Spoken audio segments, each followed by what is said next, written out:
Hello and welcome back to From the Nosebleeds podcast brought to you by myself and Jacob Wetzel. It's currently 6 o'clock, so the rankings are getting unveiled right now.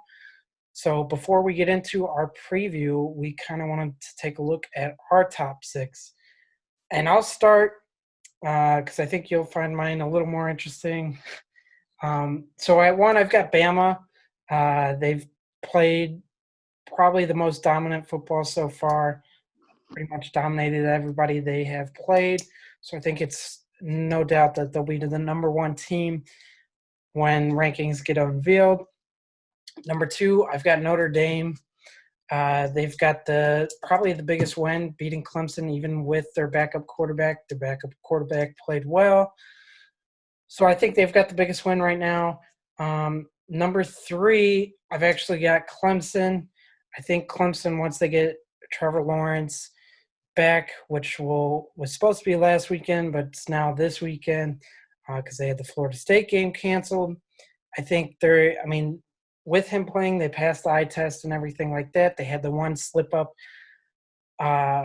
against BC and then Notre Dame, and both those games were without Trevor Lawrence.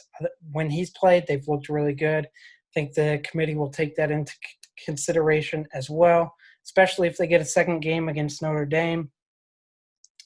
Number four, I've got a team that likes to play defense, and they showed it again this weekend.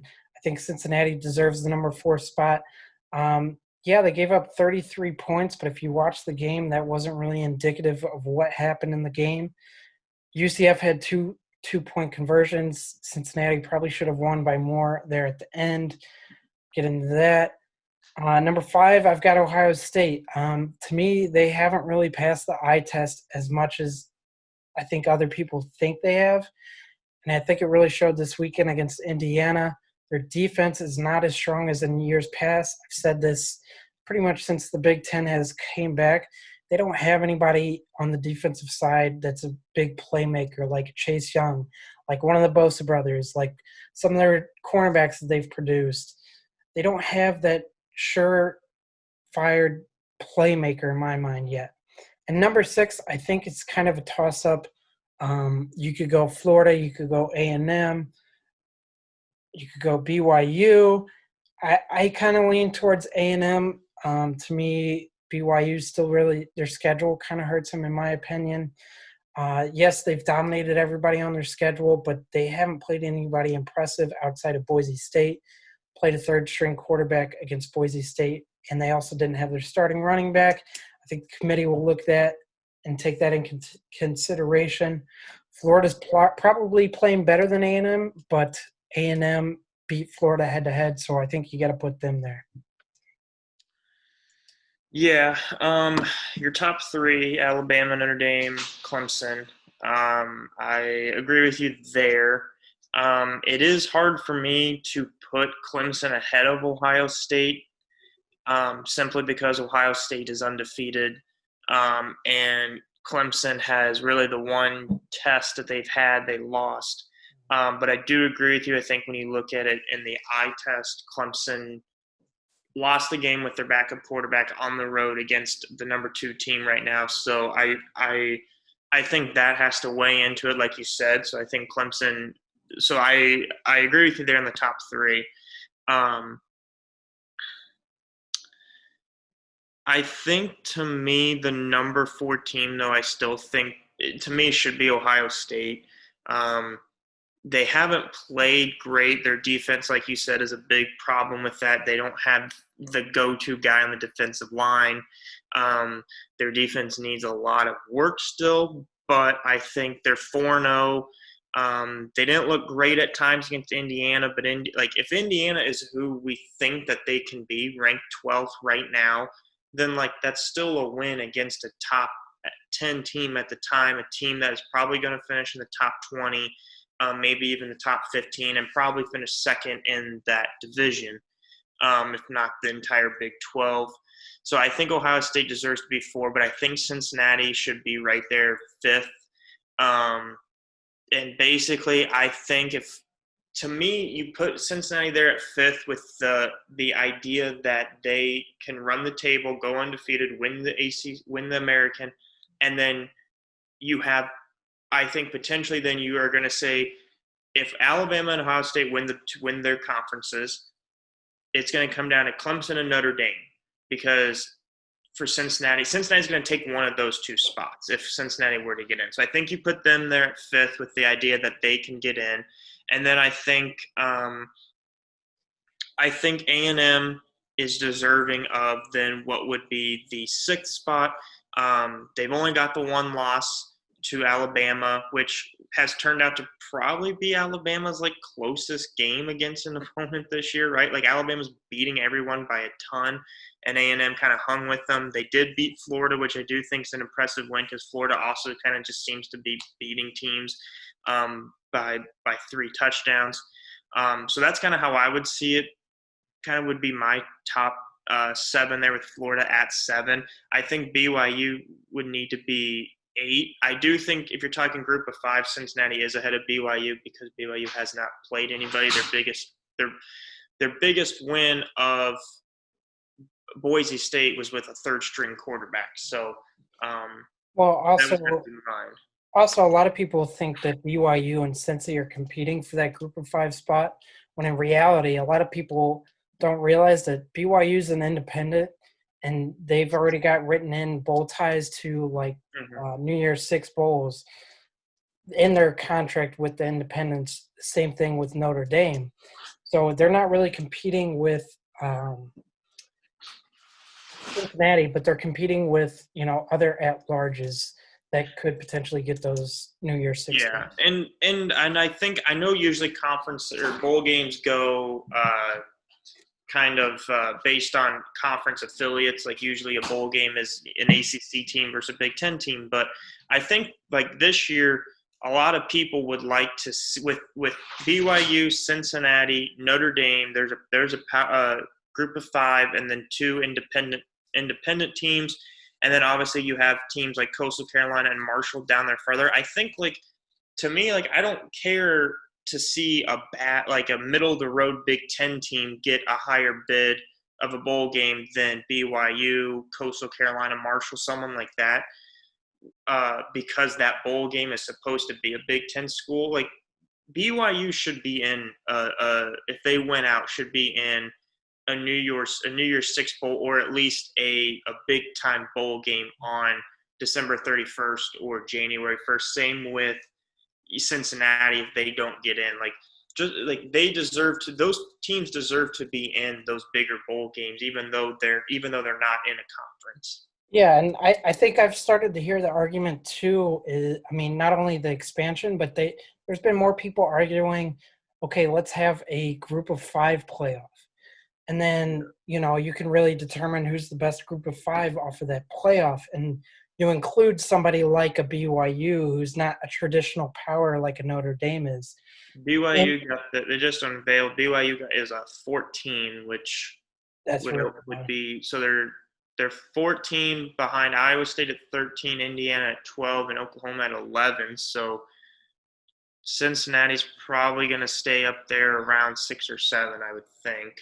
Well, if BYU's that high, it tells me that the scheduling, they don't like their scheduling. They want them to play tougher teams. Mm-hmm. And they've got to move up a couple of spots in my mind if they're going to get a New Year's 6 bowl. Yeah. I think it'll be interesting to see where Cincinnati's at, because if they hold them outside the top 6, they obviously don't value their competition as much. But if they have them inside the top 6, that means they do value the competition in the AAC more this year than they have in years past. I think UCF, the highest they've ever gotten in their undefeated seasons, has been like a 12 or something like that. So props to Cincy. They've got the highest group of 5 ranking, I think, ever so far. So props to them for that. Giving a little more love to the group of 5 teams. But back to another point for me in Ohio State, when I look at specifically those 3 teams that we talked about that we agree on, Bama, Notre Dame, Clemson, I think what Ohio State lacks is not only a front seven on the defense, but their offensive line does good run blocking, but against the pass blocking, they're not doing great. A lot of people were saying Indiana's blitzing and getting after the quarterback. They were really only sending one extra guy. So Mm-hmm. it's 5 against 5 because you have 5 linemen at all times. It wasn't anything too special, too erratic, and they were getting home. In my mind, Notre Dame has a really good front seven. They could get home with just 4 or 3 guys against OSU. Same thing with Bama. They could get home with just their front four. Same thing, I think, with Clemson. Clemson's a little down, a little younger in terms of defensive line talent, but I still think they could get home. And I think those 3 teams up front are just better than Ohio State. Yeah, I think Clemson's defense is I think I mean I haven't seen anything that I really love out of Clemson's defense, but I agree with you with when you like their defense and Notre Dame's defense. I think could be good enough to cause Ohio State's offense fits. But at the same time, like you look at Fields, he threw some interceptions, but you look at him and you say he's still one of the best quarterbacks in the country. And you look at those wide receivers and you still say, like, these wide receivers are still some of the better wide receivers in the country. And so it's like that is what I keep going back to is I keep looking at the talent at Ohio State and I say, like, their offensive line struggles, but their skill guys are always like some of the best in the country. So I do agree. I think Notre Dame's defense, Clemson's defense can really give them problems. Here's the thing, too, though, is Clemson has the skill guys. Mm-hmm. Alabama's probably got better skill guys, especially at the wide receiver position. And then you tack on Najee Harris. Notre Dame's offensive line the last 5-6 years is probably top 5 every year. They produce offensive linemen like nobody else, almost on the same level as a Wisconsin or or an Alabama. They've got the offensive line talent. Notre Dame's running back's really underrated. They don't have the outside, skill position players at the wide receiver like they did last year or the years before, but they've got a good young tight end. They've got a really good running back. Ian Book makes enough plays. So, I get that Ohio State has the skill players, but to me, I'd rather have that offensive line that Notre Dame has than, Ohio State's skill players. Because I think you can exploit an offensive line more than you can not elite skill players. Mm-hmm. Yeah, I would agree with you on that. I think it'll be interesting. I think maybe this year that fourth team isn't going to be as bad as it was last year. Mm-hmm. If Notre Dame can stay in there in the top 4, but even if they don't, like A&M and Florida aren't exactly like the worst teams. A&M and Florida are better than Oklahoma was last year. Notre Dame is better than Oklahoma was last year. So I think whoever that fourth team is, assuming Ohio State, Clemson, Alabama all get in, I think that those top 4 teams are all going to be more equal than what we saw last year. Yeah, I think this year's playoffs definitely going to be more interesting, and I don't think it's as clear-cut as it has been in recent years where you go in and you're like, okay, the one's going to win, and whoever wins 2-3, mm-hmm. They're going to be a little beaten up going into that title game. But right? They just unveiled it, at least what I'm watching, and it'd be Alabama at the 1 against Ohio State at the 4, and then Notre Dame at the 2 against Clemson at the 3, which kind of like what you're saying, which I do agree with to an extent. What you're saying, Alabama would still have the favorable matchup. You still want to, out of those 4 schools, Ohio State we both agree Ohio State would still be the 4th ranked team out of those 4 teams. And I still think Notre Dame versus Clemson, you still would rather be the 1 seed this year, like last year, because that Clemson Notre Dame game could be the Clemson Ohio State game from last year. Mm-hmm. Yeah. But Ohio State getting the 4 seed, Clemson jumping them and getting that top 3 seed, I think is important still. Yeah, I do agree with that. That 2-3 matchup's still going to be a rough one. But I also think the 1-4 is going to be a little more close. Mm-hmm. I don't think necessarily like last year, LSU won that 1-4 easily, and then you're like, okay, they're going to roll in the title game because LSU had a historic offense and stuff like Mm-hmm. that. I don't necessarily think that's the case with Alabama this year. Alabama's played the SEC West is pretty down this year, Mm-hmm. especially in terms of offense. You don't have too many great offenses that they're facing. The one good offense they have faced has been Ole Miss, and Ole Miss hung with them.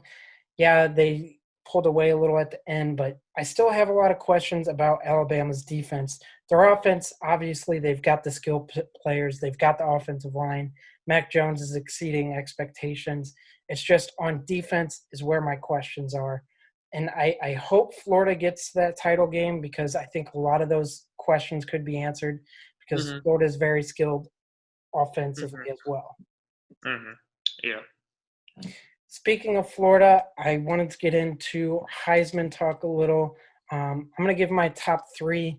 I think after the top three, it kind of falls off, and there's not really anybody else. But I think it's a three-person race at this moment.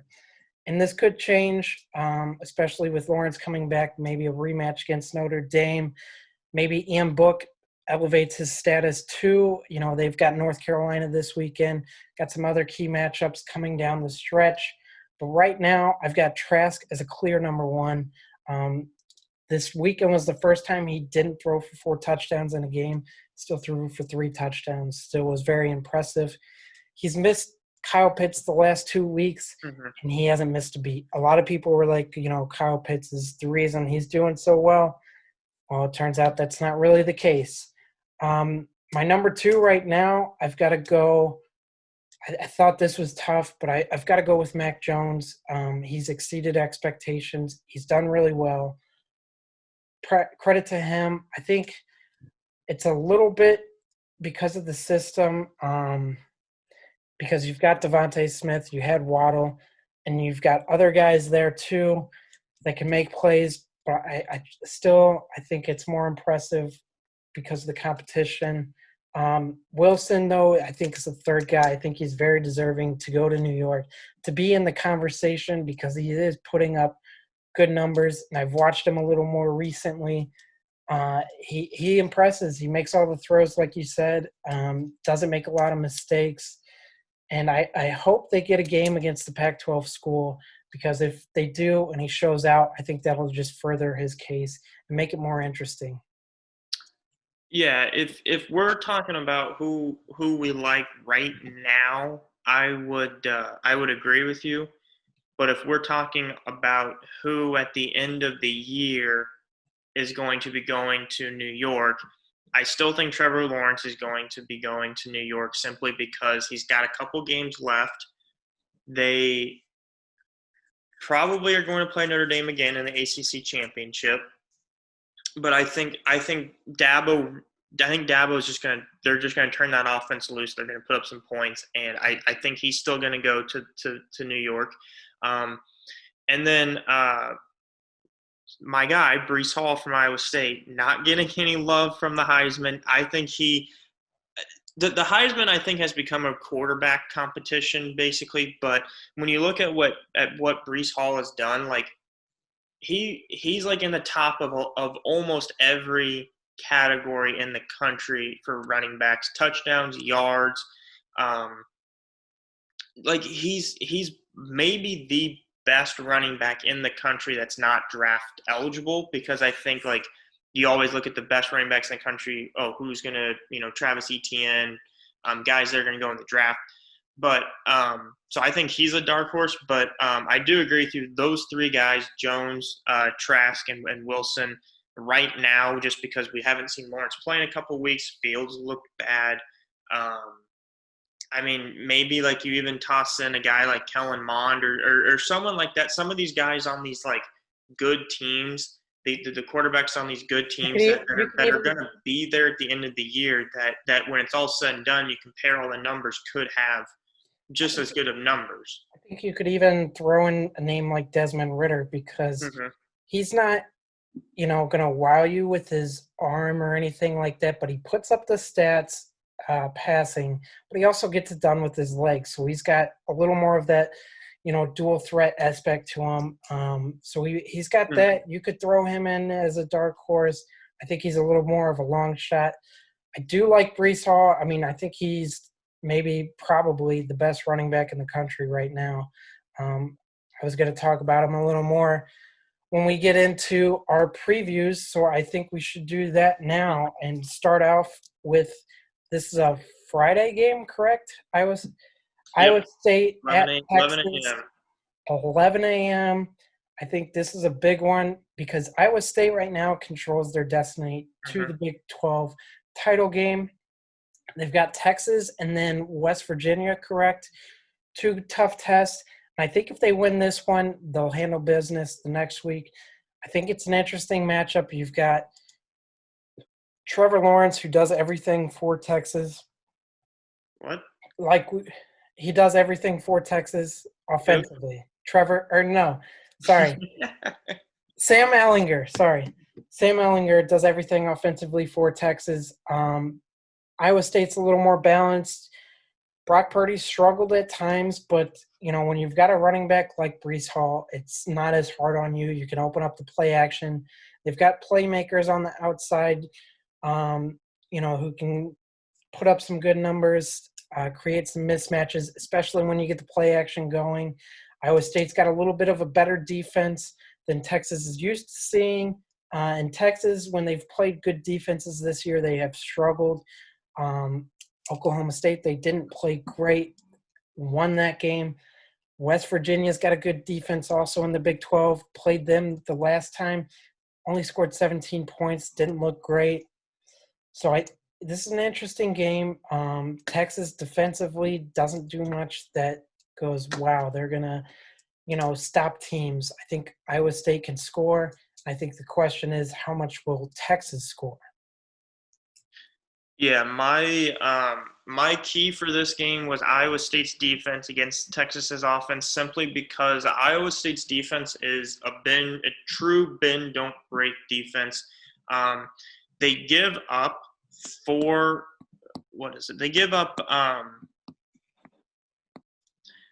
They give up over 330 yards per game, but they're only giving up 23 points per game, which college football, today's offense, like, if your defense is only giving up 21 to 24 points a game, you should be able to win those games against 95% of the teams in college football, Texas being, in that 95%. So it's just going to come down to, like you said, Ellinger does everything for Texas. Iowa State struggles against mobile quarterbacks who can scramble well. Not necessarily the designed runs, but who can scramble well. Rattler's not really a scrambler, but he hurt them. When Duggan got in for TCU, he hurt them a little bit. Guys that can just make plays with their feet. So that's what I think concerns me the most with Iowa State is, can they contain Ellinger when the play breaks down, when Ellinger is at his best? Because he is a very good mobile quarterback. But I think it's just gonna come down to, can Texas finish drives and put points on the board against Iowa State's defense? Iowa State's defense is very good at letting you go underneath the zone, rally to the football. You'll pick up a couple third downs, but then they have a great tendency this year to get off the field, hold teams to field goals or punts. And Iowa State's offense the last couple games has looked a lot better.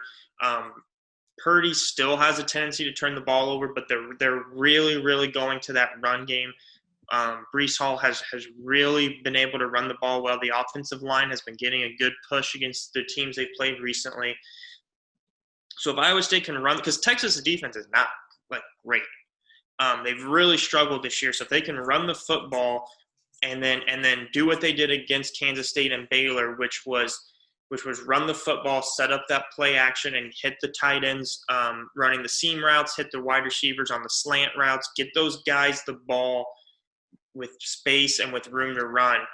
They'll hurt Texas's defense because, I mean, like, you gave up a similar offense that Iowa State would be West Virginia's, and that, like, yes, West Virginia only scored 13 points against Texas. Like, Texas's defense should West Virginia should have scored more than that. Let me pull up the stats because there was one stat that was interesting. They got 360 yards of offense and only put up 13 points.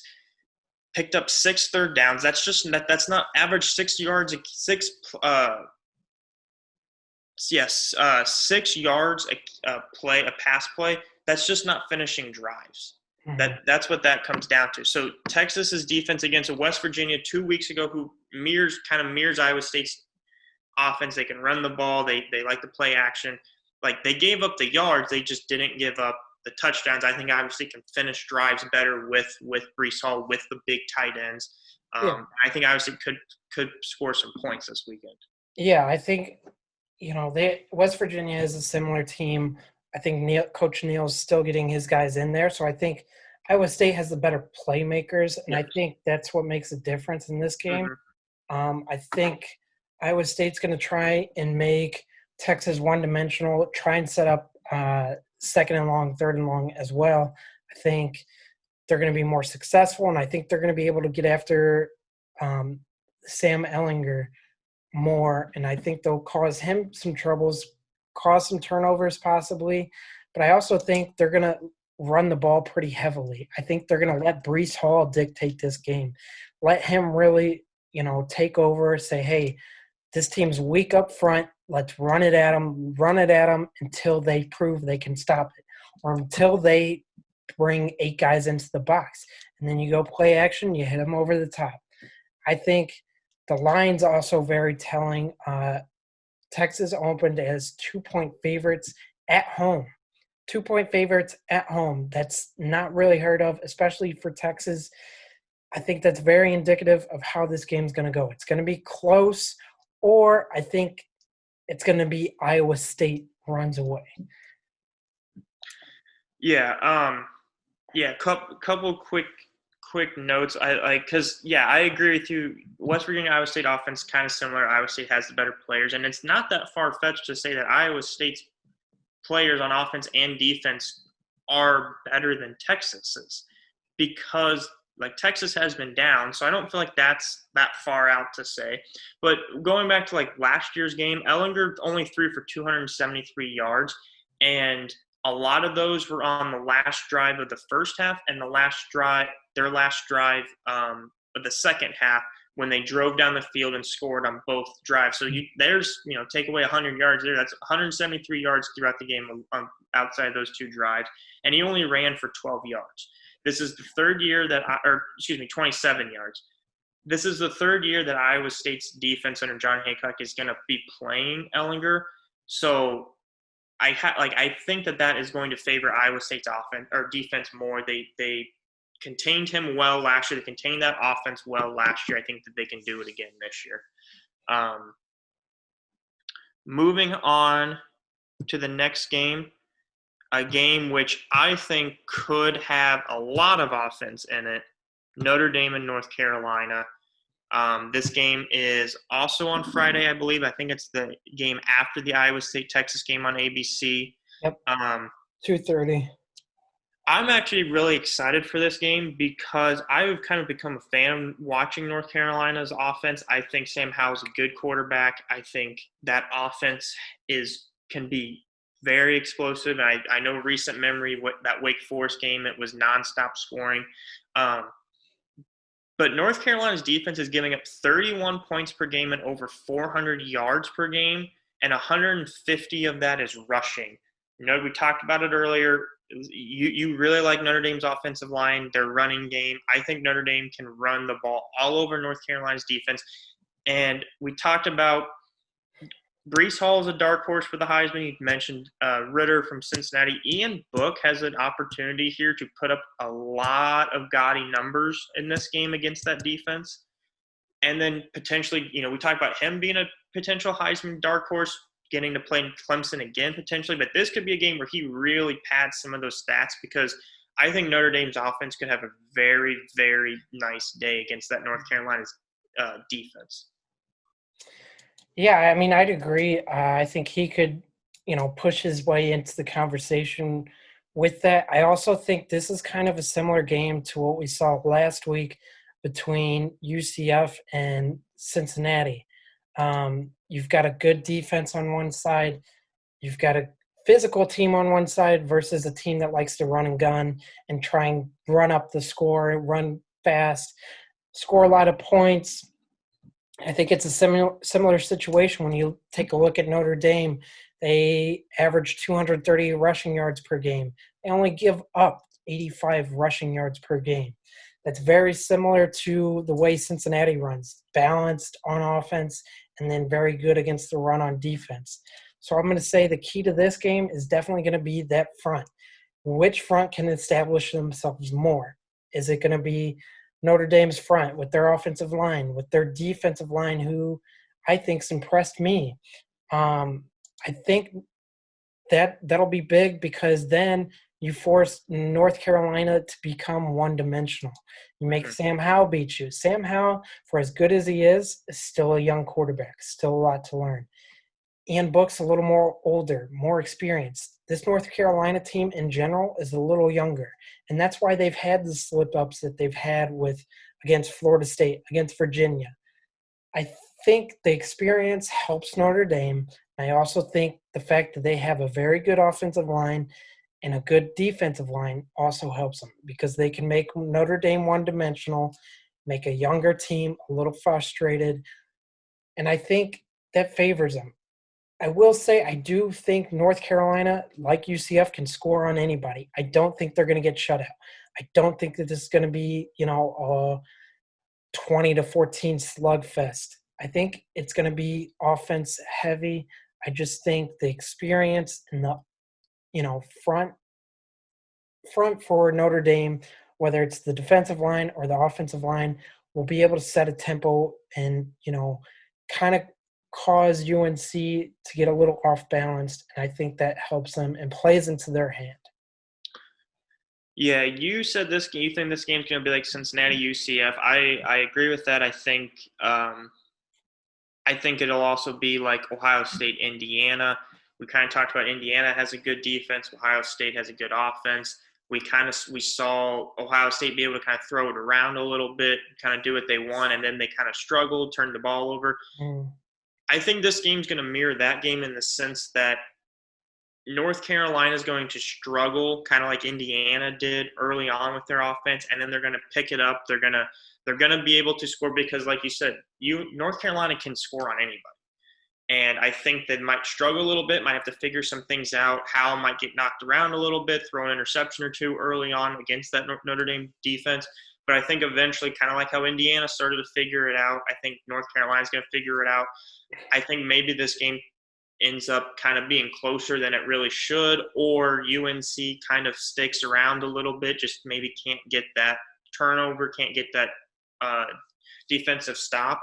But I think this game could be high scoring. I think Notre Dame has a big day, and I think North Carolina North Carolina can score on anybody, so you have to think that that's going to keep them in this game, at least keep them within 2 possessions of the game because of their scoring ability.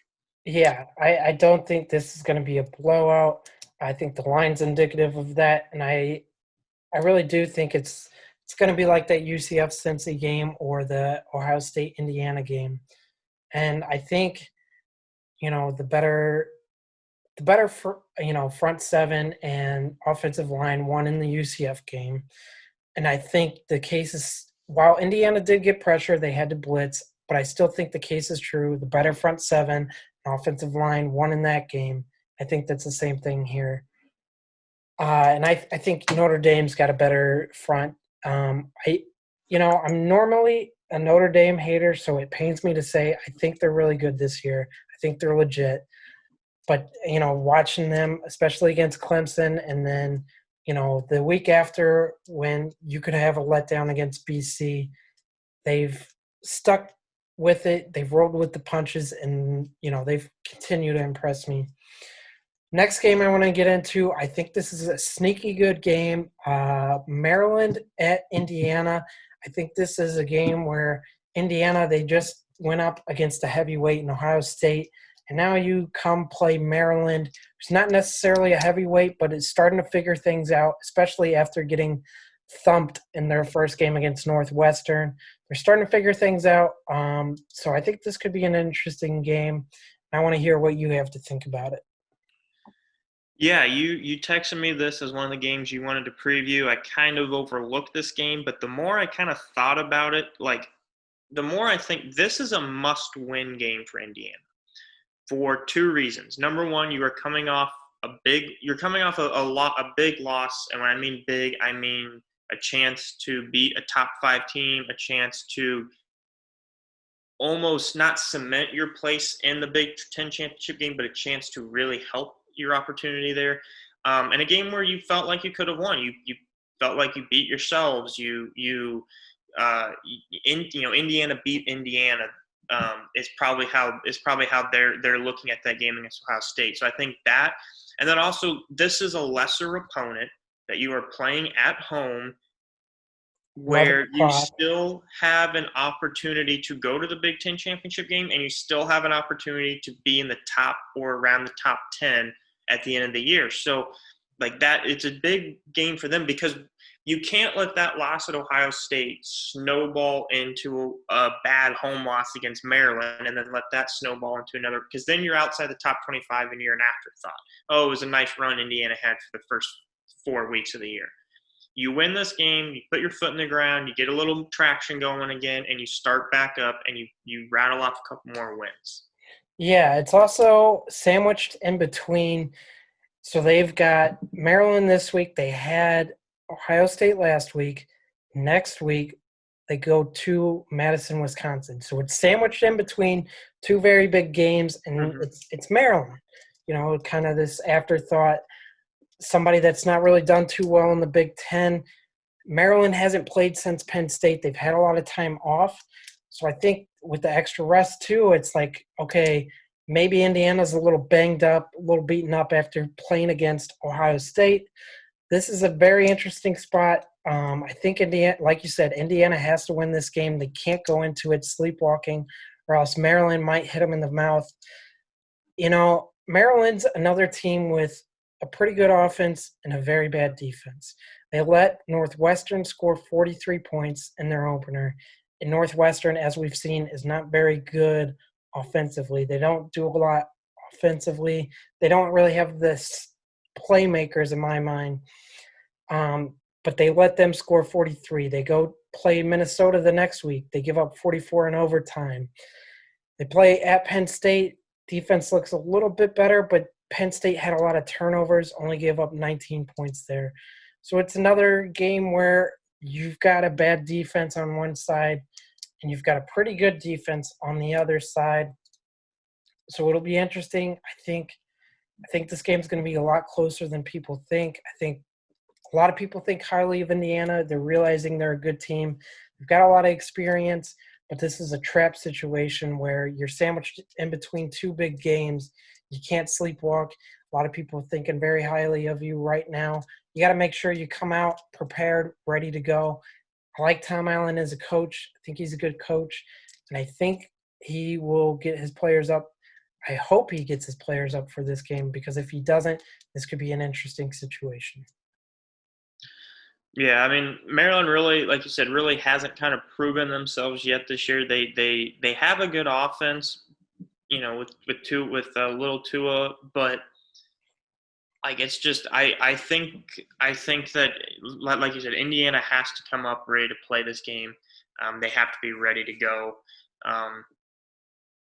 I don't know. I think I think the first couple minutes of this game will tell you how it's going to go, for sure. A game that we know is going to be an exciting game, because it is every year, it seems like, Auburn at Alabama, the Iron Bowl. You said you thought Maryland and Indiana was going to be closer than people think. I think Auburn and Alabama is going to be a bigger blowout than people think. I have absolutely no faith in Auburn. I think Alabama is going to do whatever they want in this game. I think because I think Alabama is just that much better. I think Alabama's offense can, like we said with UNC, can score on anyone. And being a rivalry game, Alabama's not going to lay down and just be comfortable with a 30-point win, right? They're gonna score some touchdowns, rubbing in the face of Auburn. I don't be surprised to see Auburn struggle offensively. Auburn has struggled this year offensively. They have looked really bad offensively at times. Their last 3 games, they've played okay, but they've played Tennessee, LSU, and Ole Miss. Alabama's defense is not as good as it has been in recent years, but Alabama's defense is head and shoulders better than those 3 teams' defense. I think Auburn I think Auburn's gonna do some things to keep it close, maybe some trick plays, maybe some things to keep the offense moving out there. But I think Alabama's going to score every time they have the football, and I think Auburn's really going to struggle to keep up with Alabama. Yeah, I actually agree. I thought you were going to take that in a different direction. I thought you were going to say it was going to be closer than people think, but you didn't. I agree 100% with that. I have been kind of harsh on Auburn all year. I don't think they're a good team. I don't think they deserve to be ranked. Their defense isn't as good as in years past. And Auburn offensively, under Gus Malzahn, they need a good running game. They don't have that good of a running game this year. They require Bo Nix to do too much. He was a 5-star recruit. He's actually not that good. And, when he has to do too much, he tends to have turnovers. I think that's going to be the case here. I think, like you said, Alabama's going to come out. They're going to score on every possession, at least in the first half, every single one. So Auburn might be playing, catch up from the moment that the ball's kicked off. And that's going to require Bo Nix to play really well. And I've never seen Bo Nix play exceptionally well to where I'm like, okay, yeah, this guy can compete in a shootout. I don't think that's the case. I do think Alabama wins easily. And here's a fact for you. Alabama, when they're favored by 2 touchdowns or more in the Iron Bowl, are 6-0 against the spread. Because the games they struggle in are when, both teams are equally matched. And Auburn's got a really good defense. They've got a good running game, stuff like that. When Alabama's head and shoulders above Auburn, they like to stick it to them because that is their little brother in their mind. That's who they want to beat by 100 every single time they play. And I think that's no different here. If Alabama's going to keep that top spot, they're going to have to continue rolling over people. And I think Nick Saban makes a point of emphasis that, hey, we're this much better than these guys. We should beat them by 50. And he's going to make sure that they go out there and try and do that.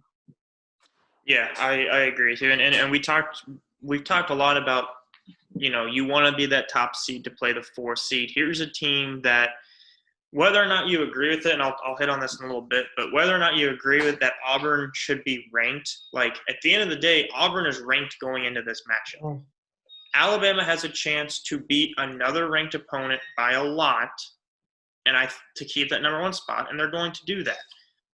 And I don't think Auburn should be ranked, but they are. So it's going to be another top 25 win for Alabama by X amount of points. I think. I look at Auburn's schedule. They beat LSU 48-11, being unranked. Then they have their game against Mississippi State postponed. Then they're ranked 23rd against Tennessee. LSU is not that good this year, and yet Auburn wins a game at home that they're supposed to win, and they get ranked. Mm-hmm. It doesn't the fact that they keep being ranked every single week is just beyond. Because they're not there's other teams out there that I think are more deserving of that ranking than they are. And then you look at a couple of the games earlier in the year. That Kentucky game, Kentucky had a pick six nullified. Mm-hmm. I mean, who knows how that game goes if that call goes for Kentucky. Arkansas had a win pretty much taken away from them when they played Auburn. Auburn should have probably 3 losses right now. They shouldn't be ranked, in my opinion. They haven't passed any eye test. There's teams more deserving to be ranked than them, in my opinion, that I've seen play much better football than they have. I Yes. think it's just a name thing, and Mm-hmm. I think you've got Alabama this week, and then next week you don't have much time to prepare because you got Texas A&M. They've got 2 top 5 matchups in the next 2 weeks, and they could very well lose both of those. So, I mean, there's not a lot that I like from Auburn. I have been against them almost all year, and I agree with you. I don't think they should be ranked. Yeah.